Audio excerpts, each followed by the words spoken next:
Hansı müğənni illərdir eyni tərzdə ilişib qalıb? İnkişaf yoxdur. Sizə görə illərdir eyni tərzdə ilişib qalan və inkişaf heç cür edə bilməyən sənətçi kimdir? Tutaq ki, eyni vibe'da gördüyüm, məsəl üçün bunlardan Elnarə Xəlilova. Elnarə. Bəli. İllərdir eyni tərzdə. Eyni də, yəni eyni vibe'dadır. Yəni o da onun seçimidir. Amma özlərində işləyir mahnılar falan görürük, yəni.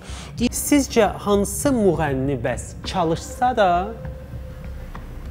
qan tər töksə də nəticə o deyil? Bir dənə göstər yadımdan çıx. Sevil Sevinç. Sevil Sevinç. İllərdir düşünürsünüz, çalışsalar da nəticə sıfırdırmı?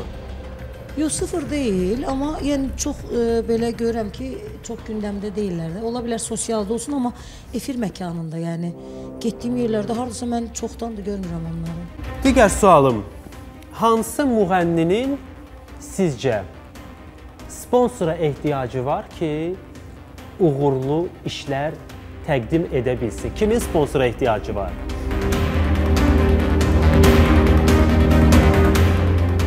Məncə Elşad Xosenin. Elşad Xosenin bəli, onu düşünürsünüz sponsor. təcili, yəni olsa təcili özü də. Qəşəng işlər görər. Sizcə bu qalmaqal yaşadığınız müğənnilərdən Bəli, gözəllərim. Bu kollajı bir daha deyim sənətçilərdən, şoyun bu kollajı boşuna yığmamışıq. Bu kollajla Xatun xanımın müxtəlif illərdə qalmaqal yaşadığı insanlardır. Ən yalançı hansıdır sizə görə? Biz hamımız yalançılıqdan istifadə edirik. Razıyam. Hamımız, sən də, mən də. Eynən, mən sizinlə razıyam. Yalançılıq ola bilər və mən hamıya düzgün demək zorunda da deyiləm və o qədər də saf deyiləm ki, mən düzləri danışım. Qaldı ki, orada heç bir yalançı deyirlər, hamısı da yaxşıdırlar. Onda hamısı yalançıdır belə. Hə, yalançı qoy mən olum.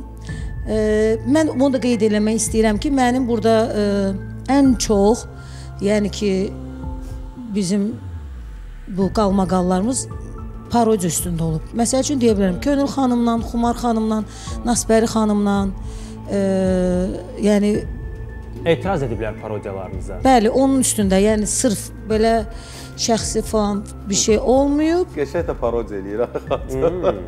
Tərgizmişəm, həyif mənim o cür istedadımı batırdınız. Bəli.